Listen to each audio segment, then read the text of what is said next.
Hi everyone and welcome to a new episode of the Allplane Podcast, where we talk with the movers and shakers that are redefining the future of commercial aviation. As usual, before we get into today's episode, I would like to remind you that all previous episodes of this podcast, as well as many other aviation stories, are available on the Allplane website. That's Allplane.tv, Allplane.tv. And I also would like to take this opportunity to invite you to subscribe to the Allplane newsletter, which is all about innovation and sustainability in the commercial aviation industry. You will find a link to subscribe on the Allplane website as well. Today we return to one of the most fashionable topics in aviation right now, not just in aviation innovation or electric aviation, but in the whole industry, and I would say even beyond that. I'm talking about advanced air mobility and eVTOLs in particular. I think it's not an exaggeration to say that the industry might be facing the moment of truth at the moment. After years of what might have been, let's be frank here, a period of rather inflated expectations, we may already be going through a sort of make or break period. We have seen already the first major bankruptcies, including a company, one of whose founders was here on this podcast and not so long ago. But also at the same time, we are seeing some of the leading developers pushing ahead, pushing the gas pedal. Sorry for the bad analogy because those are electrically powered aircraft, but you understand what I mean. And they are leaving the rest of the pack behind. But is it really the case?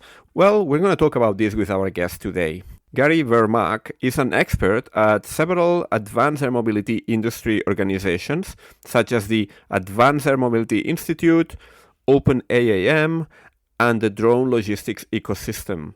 Now, if you follow the advanced air mobility space on LinkedIn, you are likely to have come across some of Gary's posts because he is very vocal, very active on social media, and while he's obviously involved in the industry, he has always kept a somehow sane degree of skepticism. And he minces no words whenever he comes across projects, ideas, or market estimations that he considers to be unrealistic or simply out of place. So it is a pleasure for me to welcome Gary to the podcast today to talk about the landscape in the advanced air mobility industry and its latest developments. And I will also try to pick his brains to find out what he thinks about the future of the, let's say, the eVTOL scene.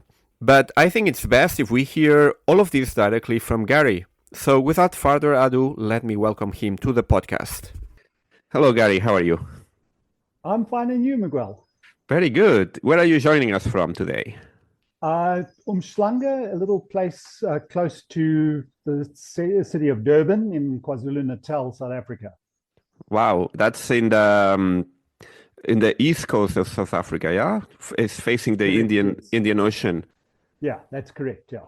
Okay, nice. Yeah, well, it's great that you found some time today to be here on the podcast because I know you are very active in the field of advanced air mobility.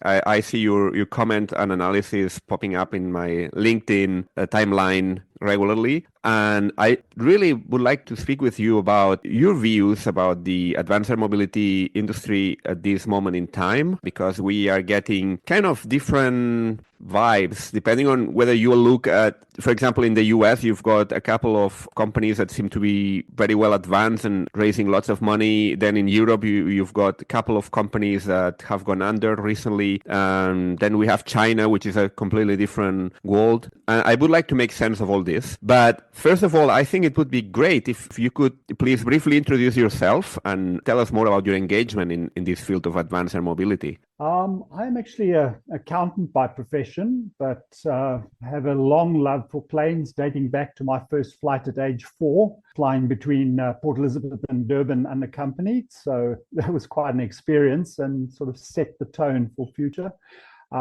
Very disappointed when I was called up for national service and got called up to the Army Logistics Corps. But I did manage to spend most of my national service in the Air Force as a ground load master, which was great, working on amazing planes like the Douglas Dakota DC-3 and also the Skymaster DC-4, as well as the C-130 Hercules and C-160 Transall. That was in the South African Air Force, I guess, yeah? That's correct, yes. Yeah. Mm-hmm.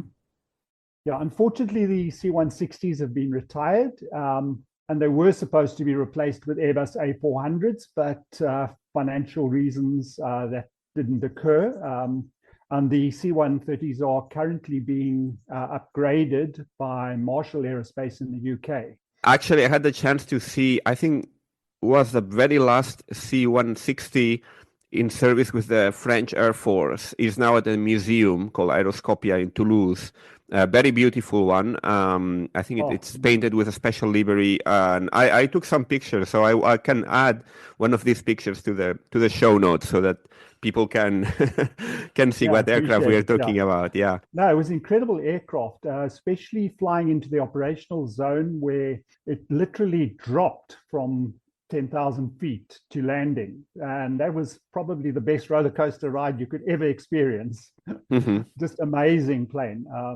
And, they were extensively used during the Bush War. Mm-hmm. Interesting. Yeah. And right now you are involved in the field of advanced air mobility, and you are a member of a number of different organizations that kind of gather thought leaders and players in this space. I would like to briefly talk about them because I'm just trying to make sense of it all. So you're a member of the Advanced Air Mobility Institute, is that right? That's correct. I'm a senior advisor. I also run their careers page where we're trying to assist prospective entrants into aerospace and aviation, as well as existing people in finding their next job. We're also very keen on people volunteering for things like the Pulitzer Prize race that's taking place in Springfield, Ohio, as well as to do work for the Institute in the fields of research, promoting advanced air mobility, etc., and also encouraging people to apply for internships and even high school students for let's call it work shadowing or job shadowing. I think it's important to get to the youth early and to show them what's available in both aerospace and aviation, major industries globally. And then, as an institute, I think it's all about promoting advanced air mobility and especially the social impact of advanced air mobility, such as EMS, humanitarian missions, law enforcement, as well as the passenger side. While a lot of money is going into it, a lot of work needs to be done. If passenger eVTOLs are to compete in the, let's call it the helicopter air services market, and in particular air tourism, air taxis, which is essentially private air charter. The two titles have been switched around since 1919. And then, of course, what we call air shuttles, which are more like, regular airline services, your commuter air carrier services in the US. People like Blade are doing it today, Revo in Brazil, etc. There is certainly a need for it. How big the market still has to be seen. I think it's really about, personal preference. Some people have a problem with flying with small aircraft. Others don't. Some people actually enjoy sitting in the back of the limo and catching up on work or, just me time, especially if you're a busy executive. And then, of course, people have security concerns, particularly like Sao Paulo, places like Johannesburg, where you don't really want to be stuck in traffic in a car, where there's high levels of crime, kidnapping, etc. So, there's a lot of pluses for advanced, the UAM side, urban air mobility side. The question is, how big is that market? From your work, the things that you post, I know you've been quite critical, quite skeptical about some of the claims of the eVTOL developers. Yes. If you take it, the helicopter market's 1,000 aircraft a year, dominated by Airbus and Robinson.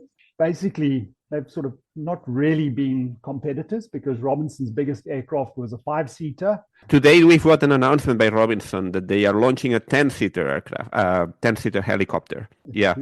So they're firmly entering into Airbus's domain, if you think about it. So it's going to be interesting to see how that market pans out. But, 1,000 aircraft a year, not a big market. I haven't seen a single use case for eVTOLs that helicopters have not fulfilled since 1946. Yes, they're quieter and greener, but then so is something like the Airbus H135 with the Blue Edge blades. It's significantly quieter than its stable mates. And work is being done on that. When you talk about autonomy, we've got companies like Near Earth Autonomy, Merlin, Skyrise, everybody else developing, simple vehicle operation and autonomous flight systems for helicopters as well. And particularly for, helicopters that are used for things like firefighting, which can be extremely dangerous for pilots, especially flying close to the center of a fire. So, there's a lot of good work being done for VTOL in general, and we tend to focus too much on the eVTOL side and not enough on, the social impact and the benefits thereof. Tell me a bit more about the Advanced Air Mobility Institute. Is it a non-profit organization? What sort of, let's say, patronage it has, and what sort of model? I mean, how it gets funded, for example, to do all the things that you guys do. Okay, it's a non-profit and it relies on volunteers. It was started by Dan Sloat, a former US Air Force captain, with the view of bringing all these disparate things together, getting people interested in air mobility, bringing researchers, professionals from the industry, etc., and just interested people, especially aerospace and aviation students, into the fold, and a place to really work on promoting advanced air mobility. As a non-for-profit, it is dependent on donations, etc., and the goodwill of members in terms of fulfilling its mission. And it's got global scope. I think it's based in the US, right? It's global in its nature, so we can have members from all over the place. Yeah. Well, the last forum attracted something like people from 72 countries presenting alone, plus other people as well. So it's really got a worldwide span, very much not just US focused. So, and there were some very interesting presentations on what's happening all over the world, from the smallest to the biggest countries, from the poorest to the richest. So, that's where the members are coming from. That's where the academics, the volunteers, everybody are coming from. And then you are also a member of a few more organizations, one called OpenAAM.org. Another one is Drone Logistics Ecosystem. What can you tell? I don't know if I'm missing some other organization. But those are the three for now. A lot of work, but very interesting. OpenAAM was started by Ahmed Malik, specifically to focus on research around more the technical aspects of bringing, advanced air mobility into reality. Things like, getting ATC systems in place, which is a major concern, when you consider that recent articles, some of the systems in place in the US of all places are 60 years old, and that's not unique to the US. So a lot of work has to be done on ATM and the whole air traffic control. Particularly in the light of recent incidents, the tragic incident plus the other near misses. So, we very much take that into account, but also the fact that you're going to have to cater for, literally thousands of small to, large drones in the same airspace as, a piloted aircraft in the future. ADS-B uptake has been very slow, but there's more than that is needed. And ADS-B is already old technology relatively. So a lot of work needs to be done there. A lot of work's got to be done, on integrating the airspace in cities, because you have a situation where, a municipality or local authority controls where that vertipad is. But then as soon as it gets above a certain height, it's actually a CAA, FAA responsibility. EASA, etc., to actually manage that airspace. Now got to bring all of this together, get, all of this working, simplify processes, etc., get coordination between city, state, federal, and, the regulators. All of that's got to happen. So it's things like that. And then also, promoting research in other fields that are relevant to AAM, and particularly those fields that are not getting all the cash. There's a lot of money going into eVTOL development, quite a bit of money going into UTM development, but there's still a lot of other interesting and very relevant projects that we need to get a hold of. So that's also not-for-profit. And then the last not-for-profit that I actually was one of the co-founders with Ali Jahan Shahi from Singapore is the Singapore-based drone logistics ecosystem, which is really about promoting drone logistics, particularly on the delivery side, from medical to food to parcels, etc. And what we are trying to do with this particular ecosystem or forum is create cross-border cooperation between drone makers, drone operators, system suppliers, whether it's weather or other systems, 5G, you name it. And then also, academic institutions like the University of Twente and Ken University, the Energy University of Malaysia. So bringing all of these parties together and fostering cooperation, organizing, sort of tests, demos, etc., utilizing more than one, particular company. So, and some interesting things have been done across the world already in that space. And I think it's important to get that cross-border cooperation because, nothing is really, limited to one country anymore. Indeed, yeah. Even in the 1950s, Sabina was flying between Cologne and Amsterdam and to Brussels to bring passengers via helicopter. Yeah. So regional air mobility, and that was in the 1950s. So borders were already crossed then with regional air mobility. So borders are there, but especially in the EU now, it's very easy to operate between various cities without all the formal red tape that goes with it. So it's good to see that international cooperation coming through. Yeah, so you're a busy man with so many, so many organizations. What's your view on the current moment that the advanced air mobility industry is going through? Because as I mentioned earlier, there seems to be going through a bit what some might call the trough of disillusionment. It looks like following the initial hype, like some parts of the industry are just now coping with the realities of the difficulties of starting up such a technically complex and also financially and commercially complex industry. And we are seeing funding drying up for some projects. But at the same time, we also see some projects are actually making progress and getting what looks like getting closer to certification. So what's your view? I mean, are we close to the eVTOL revolution, or is just nothing? It's just hot air? What do you think? Look, I think we're going through a phase of consolidation, mergers and acquisitions, but that's normal in any new technology. It doesn't matter what it is, it's going to happen. It's also a case of aerospace is an expensive business. It costs a lot of money to type certify any new clean sheet aircraft. And it's a lot more difficult when you're trying to type certify things, include things like batteries, which is still on the hazardous, lithium batteries are still on the hazardous list of most regulators, airlines, etc. Now you're going to build a flying battery. So it's going to be tough. There's a lot to do. I think electric motors are probably the easiest part of it. It's well-developed technology. And if you can build a 34 megawatt ship's motor like the US has, you can build any size of electric motor, lighter, etc. A lot of, the industry is leaning a lot on the work that, companies like Tesla have done, particularly in the battery field. There seems to be a sort of reliance on, automotive cells, particularly the higher end automotive cells that, companies are using. But there's still a lot of problems to be solved, including how do you control a battery runaway? It's not going to be easy in the air. Yeah. Yeah, so there's a lot of work has to be done on advanced materials, etc., to protect that.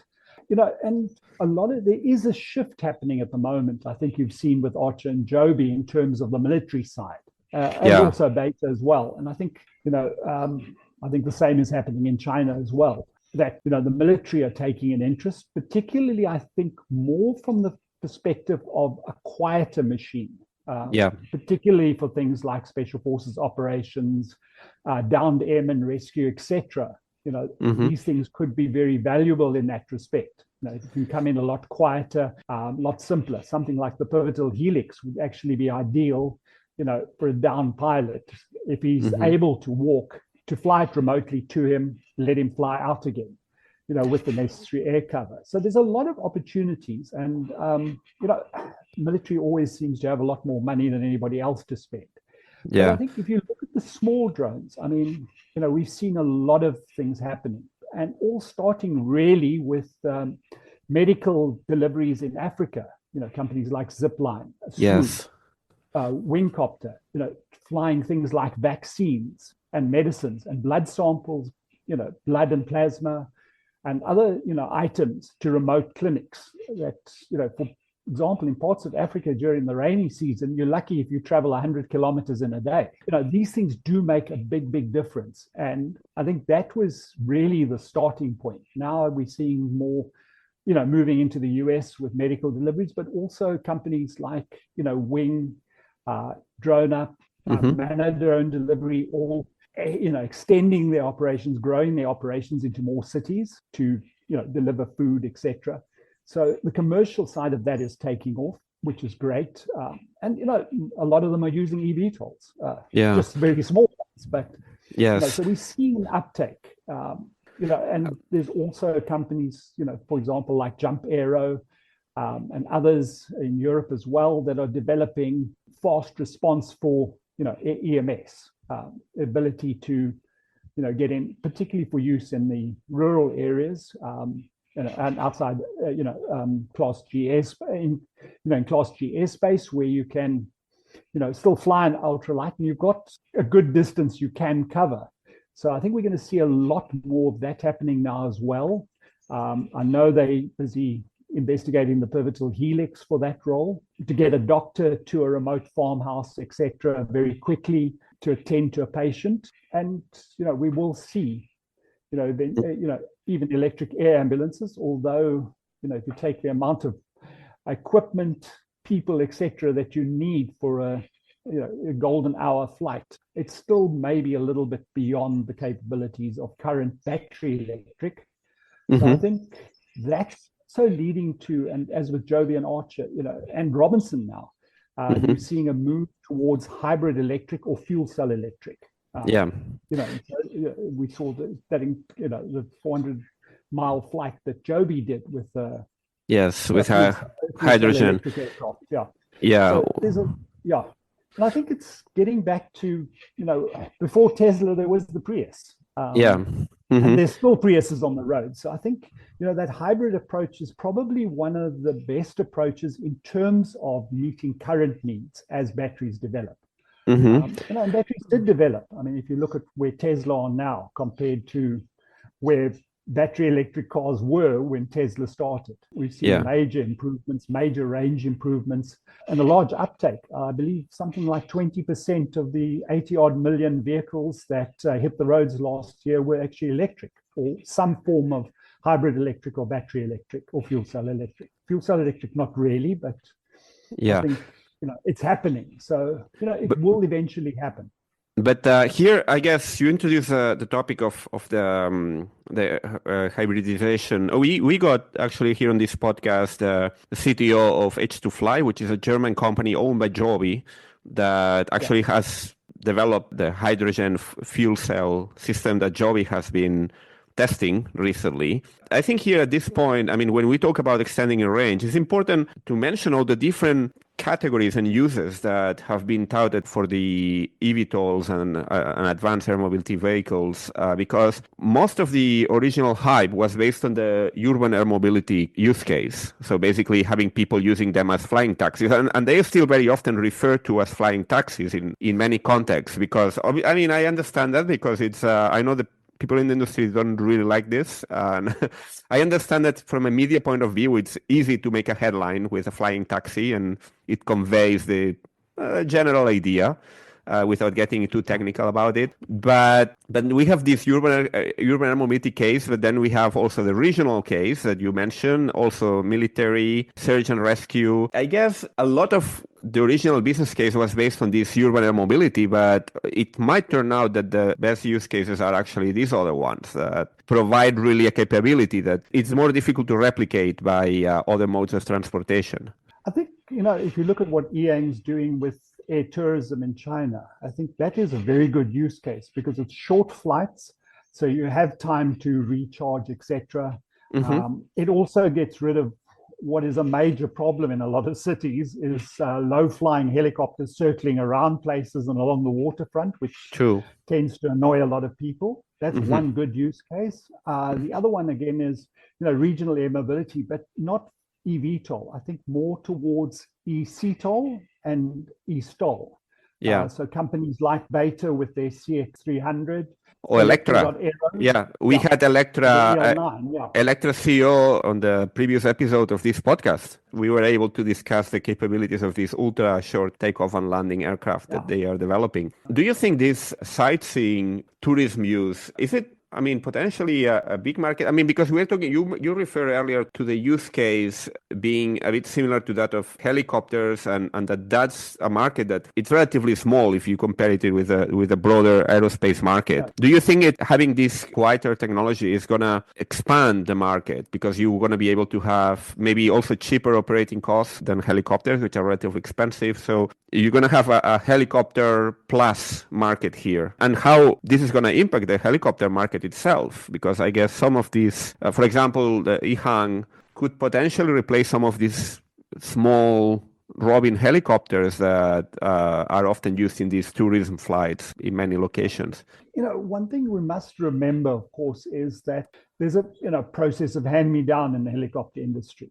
The brand new helicopters are used for the VIP, private air charter, etc. Then maybe sold off again to something. And tourism operators really get old aircraft. They buy what they can buy, reasonably good condition, but it could be quite an old aircraft. So, operating costs might be high, but acquisition costs are low. So, there is definitely the opportunity, and something like the Yang is very simple, very basic aircraft, should have relatively low operating costs, even including the batteries. So there is definitely an opportunity to increase that market. I think one of the biggest problems with air tourism is the cost thereof. Whether it's sightseeing or flying out to bush safari camps, generally not cheap and affordable for most people. So that is going to be a thing. So having something cheaper will make it more attractive to less affluent people. I don't think it's still going to be the average person, but I think anybody that can afford to splurge on a holiday on something like that is going to do it, and it will make it definitely. So you will see some growth there. Do you think these plans that some cities and countries, like I'm thinking now particularly in the Middle East, places like Dubai and Abu Dhabi, even Saudi Arabia, there are very ambitious plans there to launch even next year, 2026. I think Dubai has a plan. Do you see this happening that early? Look, my biggest concern is that, I don't think, as far as I can find out, I don't think, the UAE GCAA has ever type certified any aircraft or issued a new type certificate. They normally do an acceptance or some sort of validation of foreign things. So it's a whole, new ball game for them as well. And, they have a lot of money, but, finding the right people to come and put it in place, not always just, a cut and paste exercise, particularly with a new aircraft type. So it's going to take a lot of work. I can see them, and I think it's, the UAE is a great place to do flight testing. I think there's, some very unique conditions in terms of the high heat there. Things like sand and dust, very susceptible to dust storms. And then also, operating in a sea air environment where, you've got a lot of corrosion as well taking place, particularly when you do get humidity. So, it's good. It's a good test place. And I think it's great to see, eVTOL developers doing tests in places like that. I think it also would be great to see them doing, sort of cold weather testing up in the north of Norway, like Beta are now doing with their CX300, high and hot conditions like Johannesburg or Addis Ababa. All of that, I think, is very important testing to do. Stuff that helicopter, programs do. I think you must, you have to do that because these aircraft are likely to be used anywhere in the world, whether it's, they're high, sort of the foothills of the Andes or down at the coast. And, conditions vary. And I mean, even a city like New York, you go from extreme cold and blizzards to hot and humid in the summer. So, all of these things have to operate in those conditions. Yeah, I spoke with some people in the industry. They were a bit worried that if some of these places are really in a rush to be the first and they accelerate this entry into service and certification, that if something goes wrong early on, this might put a stain on the whole industry and give it a bad rap. There's a risk there. No, there is definitely a risk. I mean, I know people still today, you get on a 737, the first thing they ask is this the MAX? True, yeah. I've actually seen people, wanting to get off. So, one or two big tragedies do affect, and a lot of aircraft, I mean, never made any real, because of early incidents like the Comet, like other aircraft. So it is definitely a thing. And the public perception is very, very important. People have some irrational fears. I mean, I think it's irrational, not wanting to fly in a Cessna, it's 172. And there are a lot of people that just flatly refuse, won't fly in that.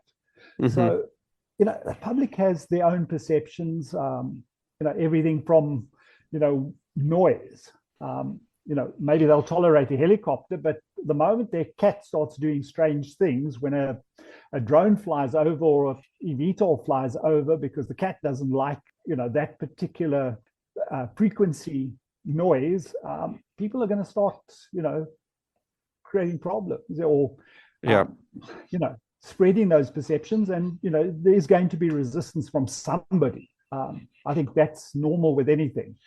No matter what it is, whether it's a motorbike or an aircraft or a train, people have issues. We see that every day. People bought houses next to airports. They were perfectly fine because they were getting it at a good deal. But now they live in those houses. Now it's a big issue. The airport must do something about noise, et cetera, et cetera. So, there's a lot of things that, people haven't thought through or maybe unlikely to think through in terms of the impact of UAM, RAM, or any form of advanced air mobility. Somebody's going to have an issue. What do you think is going to be the landscape in this industry in, let's say, in three different points in time? Let's say 3 years from now, 5 years from now, and 10 years from now. Do you really think we're gonna see some commercial operations already in the next couple of years, 2-3 years time? Okay. If you look broadly at advanced air mobility, which includes everything from SUAS delivery drones right through to big, large cargo and passenger aircraft, and that's also CTOL, STOL, and eVTOL, I think we're going to see commercial fixed wing aircraft services. I think there's a lot of good work being done by companies like Ampere, like Beta, and others in China as well that are pretty close now to certification. I mean, Beta is busy with their production certification. They've demonstrated ranges of over 600 kilometers with the CX300 earlier, and they got a goods ready market in terms of the courier, postal, and package industry, specifically players like, the big players, are interested in using them, particularly on the smaller, less dense, lower volume regional routes, connecting up the smaller places to the major hubs that they have, and the larger airports where they have big distribution centers. So I think we're going to see that. I think we're already seeing a large move towards drone delivery, and that's not just medical. You've got companies like Manor in Ireland that are demonstrating 8 flights an hour with a single drone. I wanted to ask you about this, the conversions between the drone world and the pilot eVTOL world, because there are also some experiments, some lines of research which are based on autonomy, drones carrying cargo, parcels, stuff like that.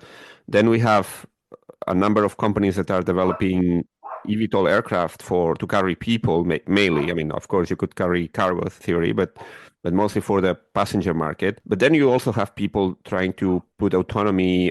Do you think that's ultimately what's going to be about, getting people flying on a, let's say, cheaper way, doing away with the cost of having a pilot for 3, 4, 5 people? Yeah, I think that is the aim of some companies. I think, we're still a long way off, but I think the focus is actually wrong. If you look at where autonomous and remote control flight really adds value, is things like firefighting, power line inspections. How many pilots have been killed over the years, doing power line inspections and power line cleaning. Far better to do that with an unmanned aircraft. You can also have a smaller aircraft, which means there's less risk, of a rotor touching, etc. So it's definitely, coming, and I think it's important, to look at where they're going to add value first, because it's a far more challenging environment flying over power lines or flying into a fire, and also far riskier for pilots. So it probably makes more sense for companies like Wisk, etc., to be focusing there. I mean, even EHang has developed a firefighting version of the 216, which can get a lot closer to the fire, can get where starts getting a little bit hot even for a pilot in a cockpit, close to the fire or near the center of a fire. And I think the LA fires have shown that there's a major opportunity there. And I think you're seeing companies like Skyrise, developing autonomous systems. You've got near Earth autonomy developing systems for the military, particularly with the KMAX, with the US Marines. So there's a lot of opportunities there to test these things, get it working before we start flying passengers. And it sounds nice and everything else. And I think EHang's 216X works fine if you're flying basic. Okay. So you were saying that the EHang, there are things like the EHang that, yeah. Well, I think EHang's doing a lot in terms of firefighting with the firefighting version of the 216S. And I think, autonomous works very well for what I would really call almost like a theme park ride, which is effectively a fixed route, flying around the monument, flying around the park, along the Great Wall of China, for example, where you've got the opportunity to have places for, if there's an emergency to land, they can fly a lot lower than 1,000 foot, etc., minimize the risk. So I think there's a lot of opportunity to test this thing out. It's far less risky than flying at 1,000 foot over a city where there are no places to land. And let's be honest, most of our cities are, fortunately, built along waterways or rivers, or canals, whatever, and that's been traditionally because the fact people needed water. But if you think about it, water provides the ideal place to ditch an aircraft. Whether some of these aircraft actually have the ability to float long enough for people to get out safely is going to be an interesting one. I haven't really seen anybody testing that. Well, there's a bit of a renaissance at the moment in the amphibious aircraft world as well. Here on this podcast, we've covered a few projects that are attempting to do things in this space, in electric seaplanes, for example. Quite a few startups. Still, it's still kind of a niche segment of the market, but the promise is there that with new technology, it might be possible to make again this segment a more prominent thing. We'll see. Well, I think even the military, I think there's a lot of interest being shown in the Japanese US-2. There was talk of putting floats on a C-130. Mm-hmm. I don't know how far that got, but I think there is definitely, both from a military perspective and considering that the next major conflict is likely to be in the Pacific or area, certain other areas closer to land in the Pacific, that people are going to start turning again to flying boats or seaplanes. Seaplanes are very much, or float planes is the correct word, are very much used in northern Canada and places like that where, that's the easiest way to get in, particularly in heavily forested northern areas, lots of snow, that you can get in on a float plane, and they are still quite popular, and we still see a number of float planes being delivered each year. So I think it's a good opportunity for even UAM, because if you think about it, let's take London, for example. The Thames stretches all the way across London. So ideally, you could effectively fly from one part of London to another, say Canary Wharf, to close to the city along Thames. Question is, they're going to probably have to be stole because there's a lot of bridges and a lot of other things along that river. But it is possible. So I think there's definitely an opportunity there. I think that was the plan during the Paris Olympics. There was this plan by Volocopter to carry out flights along the Seine River in Paris. It didn't happen at the end, but that was the idea. Well, ideally, if you think about it, a lot of heliports are built either on piers or directly on the riverbank. Battersea, for example, built on the riverbank, and that was in 1950s already. So it may, and then there's, a lot of heliports built on barges or piers that are permanently tied. So, rivers make a lot of sense. Plus, you've got the additional safety of having water to ditch if you do run into problems. Very difficult in the center amongst a whole lot of skyscrapers where, the ground is congested. There, every park or every open square has got too many people on it, and to actually get that cleared in an emergency is almost an impossible task, even if you have a number of policemen on site responding quickly. So it's a very difficult thing. So I think, it still makes sense to stick to, along waterways and rivers for your flight lanes. It just, from a pure safety perspective, but also, from the point of view of, less obstacles, less things around like flagpoles and cell phone towers along the rivers. So, it's a safety thing. But turning back to autonomous flight, I think, we are going to get there. I think probably going to be a lot more military. And I mean, autonomous flight, we've been the aerospace industry has been working on since 1996, when Lockheed Martin and Boeing built the RQ-3 Dark Star. And successfully flew it.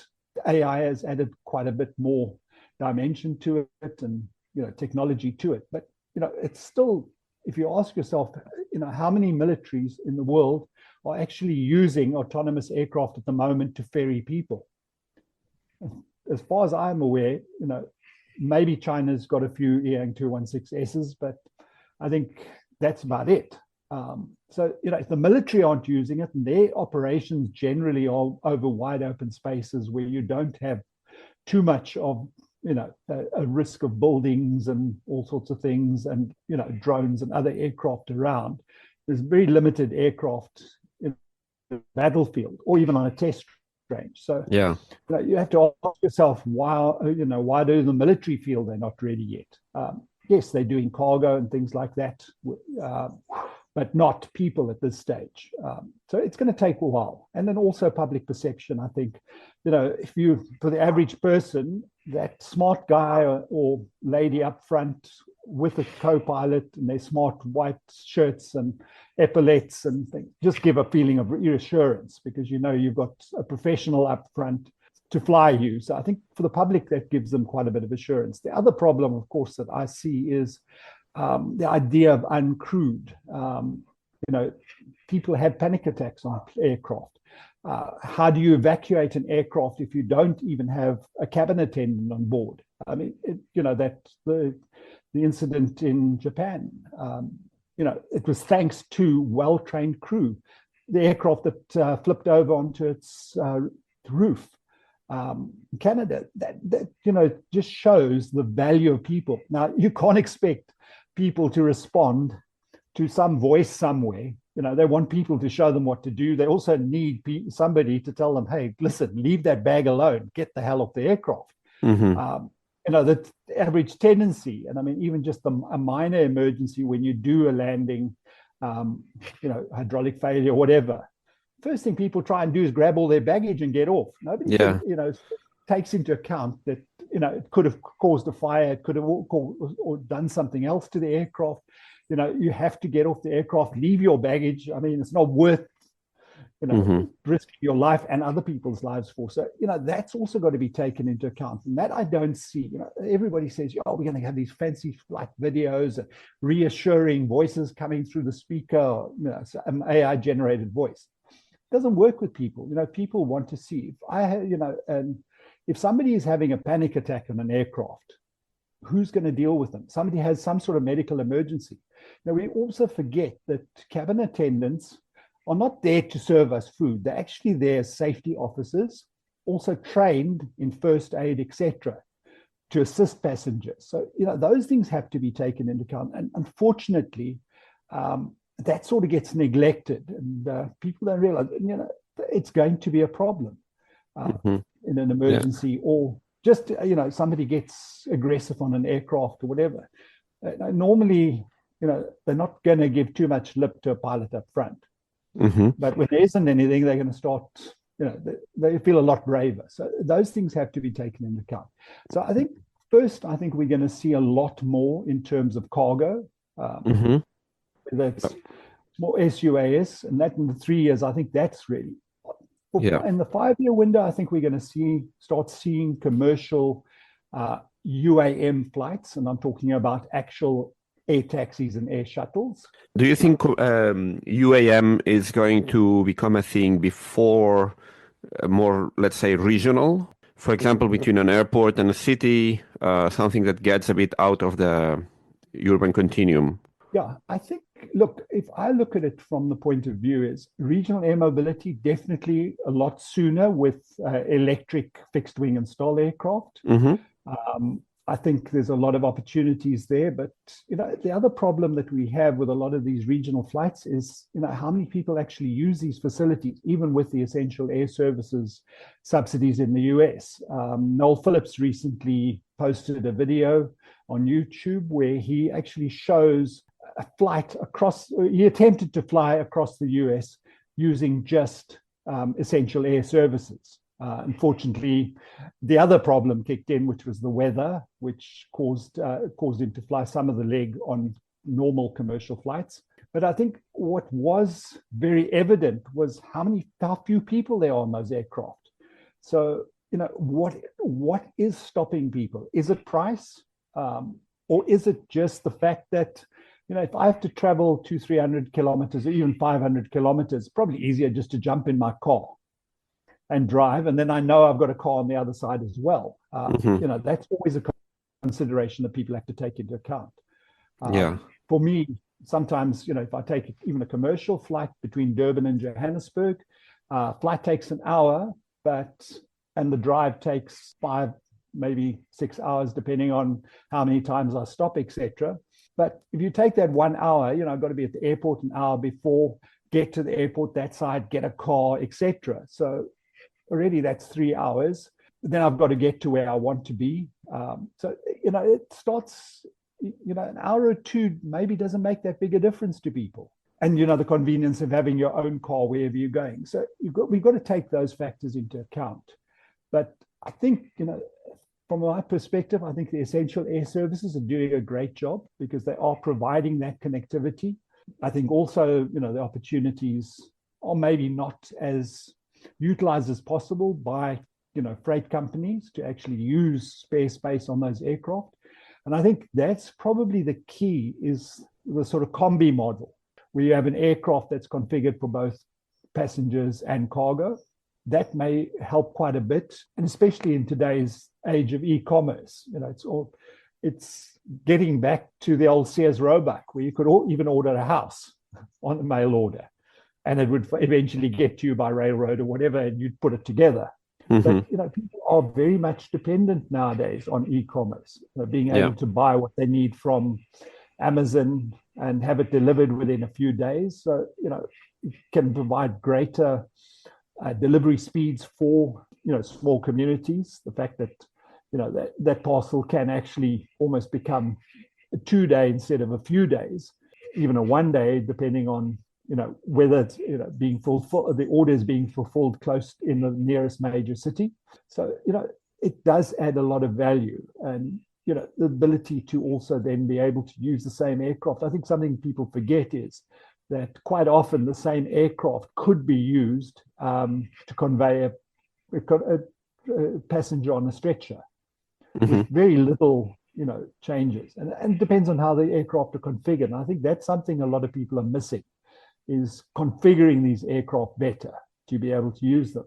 And even if you look at regional, sort of urban air mobility, you think about it, the airport shuttle, when do I need an airport shuttle? Usually in the peak hours in the morning to get to the airport, and then in the evening when I get back to get back home. So, what does that aircraft do for the rest of the day? So there's a lot of opportunity. And I think that's what Blade is trying to achieve with the acquisition of Trinity Medical Services, is that higher level of utilization, because the same aircraft can be used for anything from conveying medical supplies, hearts, transports, etc., transport plant organs across town.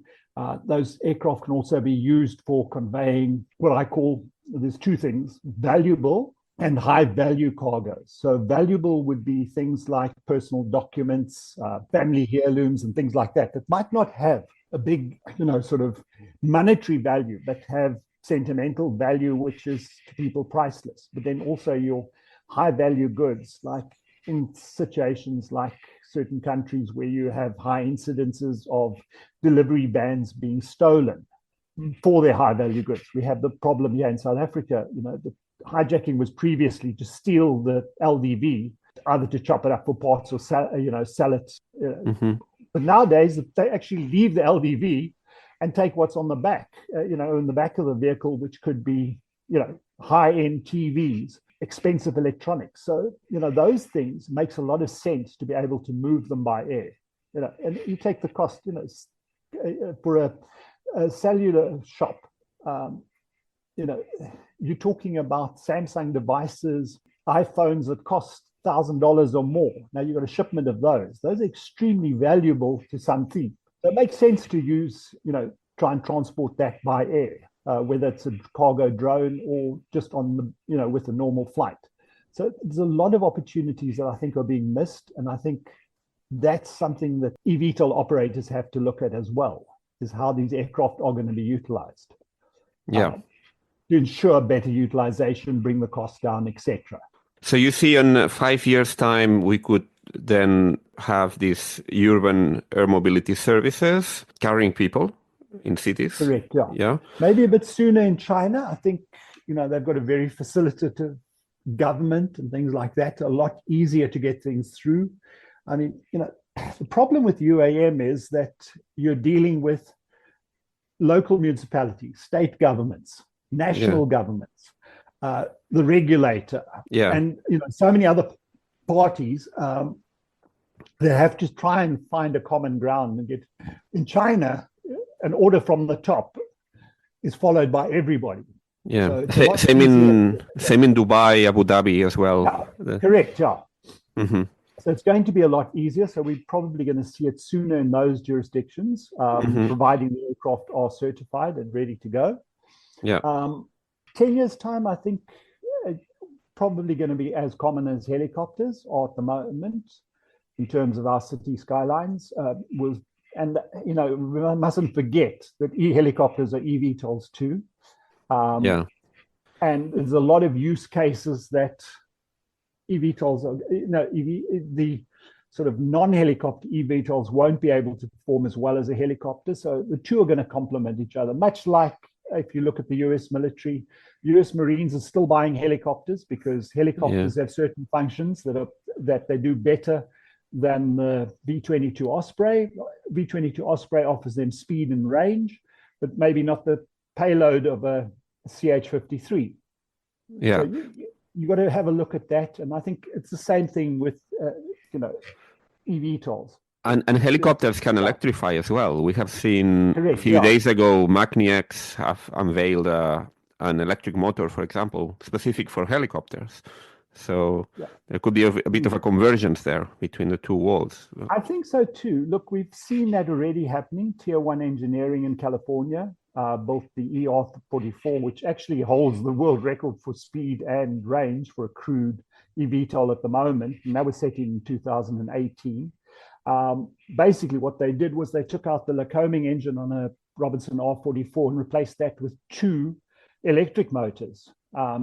I'm not sure if I know they were busy with Magni-X. I don't know if who the original motors were made by, but they did do it. And taking a single engine helicopter and turning it into a twin motor gets around a lot of the rules and regulations in Europe, for example, where the use of single engine helicopters is not allowed, particularly in urban areas. So there are definite benefits of that. I see Airbus has a program going at the moment where they are busy with, I think it's a 135, I think, that they are actually busy testing various hybrid electric options on. Robinson has also announced some time ago that they are working on a fuel cell electric R series aircraft, whether it's a 44 or 66, I think that still has to be seen. There's a lot of challenges with hydrogen, like the weight of the tanks.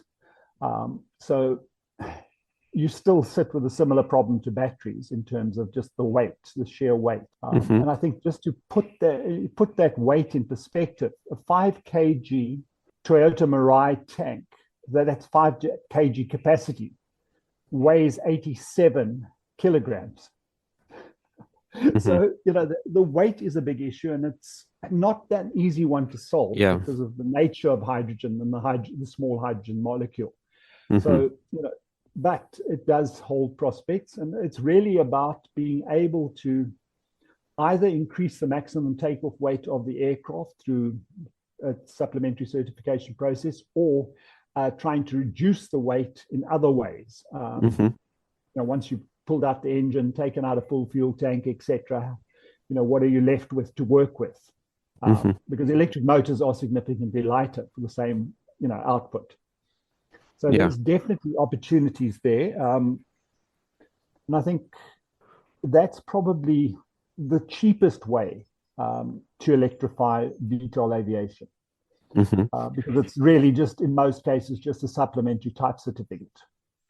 Do you see some winners emerging from this we're coming from a period of time where there were hundreds of projects. There was a bit of a buzz to be the first to do things. And now we are starting to see some of those projects facing difficulties as the funding has dried out. We have seen Lilium. Volocopter seems to have been kind of saved at the last moment by an acquisition. We'll see what comes out of that, whether it will remain more or less in the same form and shape. But at the same time, we are seeing also some companies that seem to have still a significant war chest to continue developing and moving towards certification. Do you have a view on who could be the winners in this competition? And thinking now 5 to 10 years time from now, what sort of competitive landscape we might see? Okay, just looking at eVTOLs, but then I think we've got to accept that, like any industry or any new product, it generally starts with a lot of people, coming into the market, but then you normally end up with the 1, 2, and 3 probably dominating the market, with a handful, 5, 6 at most, actually, capturing the majority of the market. I think that was to be expected. It's also been a case of, first to market. If you think about it, in 2020, there were basically 4 pioneers: Joby, EHang, Volocopter, and Lilium. They were the ones. They were the ones with flying prototypes. Out of that now, at the moment, it's really just Joby and Ehang at the moment, out of those originals that are there. Where Volocopter's going to, and then the next thing. We have Archer as well. Archer's come in. They only came in. Well, they started around about 2020, but and Beta. They are a Beta. Beta actually started a lot earlier, but they didn't. I don't think they had a flying prototype at that stage in 2020. But I think if you look at who the major players, Beta are definitely one of the possible major players. I think their focus now is on getting their eVTOL version certified first, proving that. But there's a good chance that they will, within the next few years, actually move back to the eVTOL version. So they, in 10 years' time, could be definitely a major player. I think Archer, Joby, from the Western players, would say probably those would be the top three in the West. I think from the Chinese perspective, the companies that I really, sort of think are the ones to follow would be companies like Autoflight, Geely's Aerofugia. I think those definitely. TCAB seems to be quite advanced as well. And then I think also another company that one cannot discount is AVIC, who now have two major projects going. The Embraer subsidiary of, So AVIC is the Chinese manufacturer, but then Embraer's subsidiary Eve also stands a good chance, given that they're also, a major player in the world. Could be an opportunity as well. I think, Embraer is number 3 in the world in terms of commercial jets, so very well positioned, very experienced in bringing aircraft to market. They've done some amazing things. So definitely, they are a definite player. Okay. But that's from a South American point of view. So I wouldn't. I think their target market is the US, but I think Brazil is probably the capital of UAM. True. And has been for a long time. So Sao Paulo and Rio de Janeiro are fantastic places to launch eVTOL services. You have a ready market. You have people that use helicopters on a regular basis, and you've got all the things in place. Yes, okay. They still operate under normal ATC, and they are operating. And 2,200 flights a day is a lot of flights. 200 heliports, helipads, and FBOs supporting that network. Makes it probably a great place for anybody to, start flying eVTOLs. You are involved in all these different organizations, entities that are on top of the advanced air mobility industry. If people wish to learn more about them, what sort of resources would you suggest they check? Websites, social media channels? We have, OpenAAM has its own website, openaam.org. The Advanced Air Mobility Institute has aaminstitute.org. And then we have the Drone Logistics Ecosystem.org, which covers the various bodies that I'm involved in. Any projects at the moment that you're working on that you could share through? Okay. Well, my focus at the moment with the Advanced Air Mobility Institute is really around the careers side. So what we are trying to do is encourage more people, particularly military veterans from militaries across the world, finishing either completing their enlistment or retiring, to actually, or those that have already and looking to transition into a civilian role. I think there's a lot of skills from the military that can be applied, whether it's drones, whether it's aviation in general, or aerospace, depending on the person's specialization in the military. A lot of military air traffic controllers make the transition into a civilian air traffic control. I think also for us, what's important is retaining skills in the aerospace and aviation industry and attracting, other skilled people into these industries. One of the things that we're very keen on doing is encouraging internships for university students and technical college students to actually get the work experience during their summer vacations. But we're also very keen on something that Beta are doing at the moment, which is job shadowing for high school students. I think get them young, get them interested. Also very supportive of the Civil Air Patrol in the US as an opportunity for youngsters to get their private pilot's licenses, but also to get exposed to aviation and aerospace at an early age during their high school careers. Yeah. So, I mean, if people are listening and are considering a career in advanced air mobility, I would then suggest to check the links I'm going to post on the show notes so that they can have a look at all these initiatives. We'd appreciate that. Yeah.